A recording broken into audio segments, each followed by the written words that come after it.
साल की सबसे बड़ी और विशेष अमावस्या जिसे मौनी अमावस्या कहा जाता है वह 29 जनवरी 2025 को है। आप सभी जानते होंगे।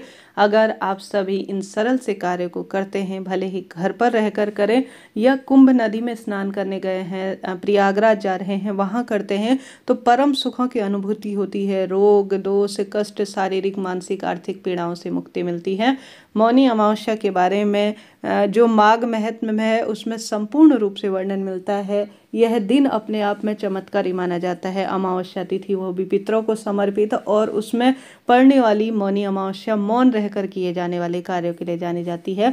कुंवारी लड़की भी इस दिन, कुंवारे लड़के या कोई भी भक्तजन जो व्रत रहकर मौन साधना करते हैं, भगवान से अपने आप को जोड़ने और आध्यात्मिक मार्ग को प्रशस्त करने का कार्य करते हैं। जितना संभव हो इस दिन मौन रहकर, अगर कुंभ में आप जा रहे हैं तो वहाँ मौन रहकर डुबकी लगाएं।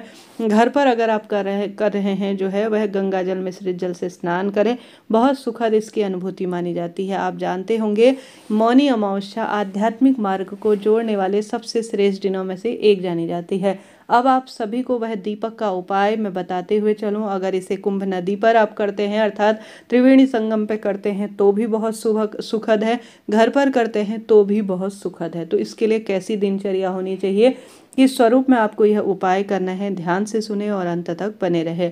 सबसे पहले अगर आप त्रिवेणी संगम में मौनी अमावस्या के दिन जा रहे हैं तो यह किसी चमत्कार से कम नहीं है, यह सबसे सुखद अनुभूति है। हालांकि वहाँ पर अमृत स्नान होगा, काफ़ी भीड़ भाड़ का माहौल होगा, तो आप कहीं भी आपके आसपास कोई पवित्र जमुना नदी है, गंगा है, कोई कुंड सरोवर है, तो वहाँ पर भगवान का नाम स्मरण करते हुए आपको जो है डुबकी लगानी चाहिए। परंतु ऐसी स्थिति नहीं है तो घर पर ही मौन रहकर ब्रह्म मुहूर्त में करीब करीब जो है 5 बजे तक आप कोशिश करें। विशेष तिथि पर मौनी अमावस्या के दिन आप घर पर ही गंगा जल मिश्रित जल से हर हर गंगे नमामि गंगे कहते हुए आप डुबकी लगाएं। बहुत इसका सुखद परिणाम मिलता है। इस दिन आप सभी को इसके पश्चात जो है कोशिश करनी है कि आप सूर्य भगवान को जल चढ़ाएं। भले ही आप डुबकी लगा रहे हैं तब, घर पर कर रहे हैं तब, सूर्य भगवान को जल चढ़ाएं और जल के लोटे में आप थोड़ा काले तिल मिश्रित करें। अगर आप पवित्र कुंभ नदी में कर रहे हैं तो वहाँ पर भी आप सभी को कुंभ में त्रिवेणी संगम में अपने हाथ की अंजनी में दोनों हाथों को थोड़ा ऊंचा उठाएं। नदी में ही खड़े रहकर आप सभी को अपने पितरों का स्मरण करते हुए अपना मुख दक्षिण दिशा की ओर कर लेना है और सर्व पितृ देवाय नमो नमः मन में स्मरण करते हुए अपने दोनों हाथों की अंजनी में जल लेकर आपको जो है समर्पित करना चाहिए। इसके साथ ही घर पर कर रहे हैं तो पितरों का स्मरण करके सबसे पहले सूर्य भगवान को जल चढ़ाएं। उसके बाद आप सभी कोशिश करें कि पितरों का स्मरण करते हुए आप जल समर्पित करें। लोटे में जल लीजिए, चाहे तो उसमें काले तिल मिला लीजिए, चाहे तो जौ भी मिला सकते हैं जो कि पितरों से संबंध रखते हैं। जौ और काले तिल बहुत सुखद इसका परिणाम मिलता है। अब आपको कैसे करना है, जैसे स्नान तो हमने कर लिया, बात आती है स्नान ध्यान दीपदान की कही गई है, तो इसके बाद बारी आती है दीपदान की। तो दीपदान अगर कुंभ में कर रहे हैं तो अत्यधिक शुभ है, घर पर कर रहे हैं तो इसकी प्रक्रिया कैसी रखनी चाहिए सुनिए।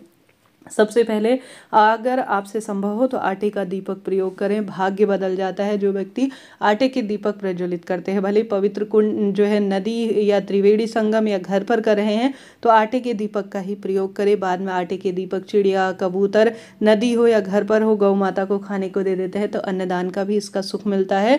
रोग दोष कष्ट संकट पीड़ा से मुक्ति मिलती है। सुहागिन महिलाएं हमेशा अगर घर पर पितरों की पूजा हो या कोई सी भी पूजा हो, हमेशा मांग में सिंदूर और जो है हर स्वरूप में जो है लाल पीले ही रंग के कपड़ों का चयन करें। आप सुहागिन हैं तो, अन्य व्यक्ति हैं तो वह सफ़ेद इत्यादि रंग के कपड़ों का चयन कर सकते हैं, कोई दिक्कत की बात नहीं है। अमावस्या तिथि पर बाल धोने चाहिए या नहीं, मैंने पहले ही वीडियो बना दिया है, आप कहेंगे तो मैं कमेंट्स में पिन कर दूंगी, आप देख लीजिएगा। अब आप सभी को भगवान का स्मरण ध्यान करना है। निरंतर भगवान के जो है नाम मंत्र का स्मरण करते हुए आपको एक आटे का नहीं है तो मिट्टी का दीपक आप ले लीजिए। देखिए नदी कुंड में कर रहे हैं तो कहीं आसपास आटे के दीपक मिल जाते हैं, दोने पत्तल इत्यादि में रखे हुए दीपक होते हैं, संभव हो तो वह ले जाएं। नहीं तो आप जो है जिस स्वरूप में अगर आसपास है तो थोड़ा पूजा सामग्री अपने पास रख रहे हैं तो आप सभी जो है एक दीपक जिसमें आपको पितरों के नाम से की हमेशा लंबी बत्ती का प्रयोग किया जाता है। आप जानते होंगे घर पर और पवित्र कुंड में यही बात लागू होती है। पवित्र नदी में तो लंबी बत्ती रखें उसमें, और उसमें आप सभी घी का प्रयोग करें, तिल के तेल का भी प्रयोग कर सकते हैं। अत्यधिक सुखद इसका परिणाम देखा गया है, और यह बत्ती लंबी बत्ती ही लगती है। इस दिन जो है आप सभी काले तिल इसमें थोड़ा डालें, थोड़ा जौ इत्यादि का भी प्रयोग कर सकते हैं, इच्छा आपकी है। अब त्रिवेणी संगम पर कर रहे हैं या घर पर कर रहे हैं, हे पितृ देवताओं, मेरे इस सुंदर स्वरूप में जो आपके नाम का मैं दीप दान कर रही हूँ, ताकि आपके लिए मार्ग प्रशस्त हो और मेरे जीवन में आने वाली सभी विपदा दूर हो, ऐसी प्रार्थना करते हुए आप इस दीप को नदी में प्रवाहित कर सकते हैं। ठीक है।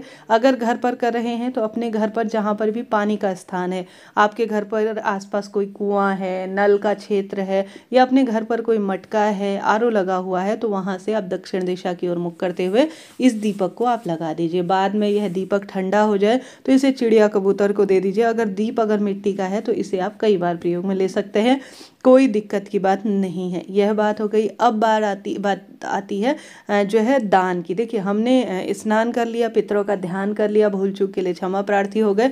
अब बारी आती है दान की। तो आपको, अगर आप कुंड में जो है त्रिवेणी संगम में विराजमान है तो अति शुभ है। घर पर है तो कोशिश करें अपने पितरों के नाम से। हमारे घर पर तो तवा नहीं लगाया जाता अमावस्या तिथि पर, खीर पूड़ी ही अधिकतर बनाई जाती है, तो कोशिश करें खीर पूड़ी बना सके। भारी बड़ा दिन है यह, तो बहुत श्रेष्ठ दिन है। अगर आपके यहाँ तवा लगता है, रोटी बनाई जाती है, तो रोटी के 2 हिस्से कर लीजिए, पीहर पक्ष और ससुराल पक्ष के पितरों के लिए।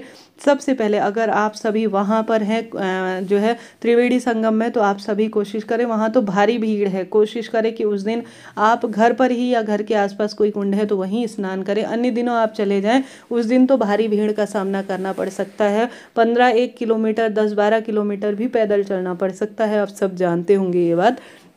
उस दिन तो देखिए वो एक महासंगम कहा जाएगा मौनी अमावस्या के दिन। उस दिन तो वहाँ पर जो है अमृत स्नान होता है, तो काफ़ी भीड़ भाड़ का माहौल रहता है। पूरे दिन भर में हो सकता है दिन के समय कम थोड़ा सा भीड़ भाड़ रहे, परंतु सुबह शाम तो भारी भीड़ रहेगी, आप सब जानते होंगे। तो वहाँ पर अगर आप हैं, आपको यह सौभाग्य है, तो वहाँ पर जो भी भंडारा चल रहा हो, या वहाँ पर कोई भी त्रिवेणी संगम के अलावा कहीं अन्य तट इत्यादि पर जहाँ भीड़ कम है, मछली या जो वन्य जीव जंतु है, जलीय जीव जंतु है, उन्हें आप जो है मछलियों को आटा डाल सकते हैं, चावल इत्यादि चारे का उनके लिए। और गौ माता के लिए कोई आसपास है तो ऐसी स्थानों पर किया गया अन्न का दान लाख गुना फलों की प्राप्ति में सहायक होता है, आप जानते होंगे। तो वहाँ पर आप सभी को साधु संत जन या कोई भिक्षुक है उनको कुछ दक्षिणा दे सकते हैं। आप वहाँ पर अन्न का दान भंडारे में करवा सकते हैं, अपनी तरफ से आटा, दाल, चावल, जो भी आप जिस भी स्वरूप में दान करते हैं, गौ माता इत्यादि, इच्छा आपकी है। घर पर अगर आप कर रहे हैं तो रोटी या जो है आप जो भी आप वस्तु बना रहे हैं, घी, खीर इत्यादि, तो उसको आप सोमक पितृ का नाम लेते हुए और आप सभी ओम सर्वपितृ देवाय नमो नमः, सोमक पितृ की जय कहते हुए अपना मुख दक्षिण दिशा की ओर रखते हुए रोटी बना रहे हैं तो मीठा रखें, मीठा बना रहे हैं तो गौ माता को खिला दीजिए। 33 कोटि देवी देवताओं का वास गौ माता में माना जाता है, आप जानते होंगे। इसके साथ साथ आप सभी को इस मौनी अमावस्या पर आवश्यक रूप से गाय को तो खिलाना ही है, स्वान को भी खिलाना है, ब्राह्मण देवता, वहाँ आपको साधु संत जन मिलते हैं तो ब्राह्मण देवता को खिलाएं। घर पर अगर आसपास साधु जो है ब्राह्मण देवता हैं तो घर पर आमंत्रित कर कर भोजन कराकर उन्हें तृप्त करें, उन्हें गर्म वस्तु का दान दे, वस्त्र के रूप में दक्षिणा देकर। अगर आसपास पंडित जी नहीं है तो आप सभी कोशिश करें मौनी अमावस्या के दिन आप सभी कहीं आसपास पंडित जी को जाकर जो है गर्म वस्तु, तिल और एक समय का दाल, चावल, वस्त्र इत्यादि का दान कर कर आ जाइएगा। कहा जाता है मौनी अमावस्या पर जो भी भक्तजन वस्त्र का दान करता है, ब्राह्मण देवता को दान में दे देता है, उसके भाग्य खुल जाते हैं, अपने लिए वह बैकुंठ लोक में, शिवलोक में स्थान निर्धारित करता है और पितरों की सुंदर अनुभूति इससे होती है। तो आपने अन्न दान कर दिया, वस्त्र दान कर दिया, जल दान कर दिया, स्नान कर दिया, दीप दान कर दिया, तो फिर तो भाग्य की रेखाएं ऐसी प्रबल होंगी कि आप देखते जाएंगे। इसके साथ ही संभव हो तो इस दिन पीपल वृक्ष का और तुलसी का कच्चे दूध से आपको सिंचन करना है। तुलसी में आप सभी और पीपल वृक्ष में काले तिल मिश्रित और दूध मिश्रित जल चढ़ाएं। 5 या जो है 7 या 108 परिक्रमा दाहिने हाथ से कच्चा सूत लेकर आप परिक्रमा लगाने का प्रयत्न करें। कोई भी व्यक्ति मौनी अमावस्या पर तुलसी या पीपल वृक्ष की परिक्रमा लगा सकता है, यह सर्वश्रेष्ठ कार्यों के रूप में जाना जाता है। ठीक है जी, यह बात हो गई। अगर आप प्रयागराज या जो है इन दिनों कुंभ मेले में परिसर में विराजमान है, तो वहाँ किसी मंदिर की परिक्रमा लगाए, यह बहुत सुखद अनुभूति देता है। या वहाँ भी पीपल वृक्ष इत्यादि है तो वहाँ पर भी आप सभी यह कार्य कर सकते हैं, बहुत इसके सुंदर परिणाम मिलते हैं। तो यह बात हो गई। अब पूरे दिन भर में संभव हो तो मौन रहकर थोड़ी देर मंत्रों का जाप सुबह सुबह आप कर लीजिए, या मौन साधना इत्यादि कर सकते हैं। परंतु ऐसा न कर पाएँ तो आप जितनी देर दान करते हैं, स्नान करते हैं, पूजा पाठ करते हैं, कम से कम उतनी देर, आधा देर जो है 10 बजे तक भी आप मौन रहकर भगवान का ध्यान स्मरण कर लेते हैं तो बहुत सुखद इसके परिणाम देखे जाते हैं। अब पूरे दिन भर में मौनी अमावस्या के दिन आप चाय पानी पी सकते हैं, फलाहार ले सकते हैं, कोई चिंता टेंशन की बात नहीं। शाम को अन्न में कुछ मीठा खाकर आप व्रत को खोल सकते हैं।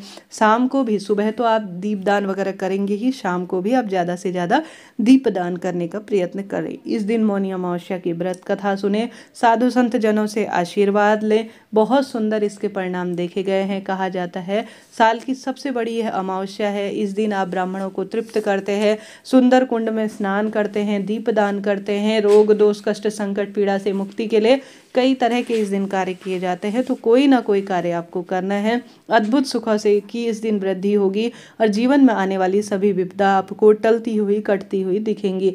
आप सभी अगर जो है त्रिवेणी संगम अर्थात प्रयागराज में कुंभ मेले में जा रहे हैं तो एक दिन पहले जाकर वहां पर स्टे करें, ताकि ब्रह्म मुहूर्त में आप स्नान ध्यान कर सके, ताकि आप दिन भर में जब भी करना चाहें थोड़ा रुके समझे, एकदम वहां जाएंगे आपको कुछ भी इस तरह से विदित नहीं होगा, क्योंकि यह दिन भीड़ भाड़ का दिन है। इसके बाद ही आप सभी जाएं तो ज़्यादा शुभ और श्रेष्ठ रहेगा। देखिए मौनी अमावस्या का व्रत महिला पुरुष बच्चे बड़े सब कर सकते हैं, चिंता टेंशन ना करें। तो खूब अन्नदान करें, खूब जलदान करें, पितरों के नाम से तर्पण करें, दीप दान करें। महिला पुरुष बच्चे बड़े सब मौनी अमावस्या का जो करने के इच्छुक है वह कर सकते हैं। इस तरह से यह मौनी अमावस्या और त्रिवेणी संगम की दीपदान की मैंने आपको जानकारी दी। अगर मौनी अमावस्या से संबंधित यह वीडियो आपके लिए उचित उपयोगी रहा है तो लाइक करें, शेयर करें, सब्सक्राइब करें। कोई भी प्रश्न हो कमेंट्स में पूछिएगा, आपका अपना चैनल है। देखिए इस दिन आप जितना मौन रहकर जप तप करते हैं, भगवान के नाम मंत्र का स्मरण करते हैं, आराधना करते हैं, ध्यान करते हैं, उतना सुखद अनुभूति इस दिन की देखी गई है। यह अमावस्या कोई साधारण नहीं है, इस दिन किया गया कोई भी कार्य बहुत अधिक सबसे श्रेष्ठ फल देने वाला होता है। मौनी अमावस्या सबसे श्रेष्ठ और साल की सबसे बड़ी अमावस्या मानी जाती है।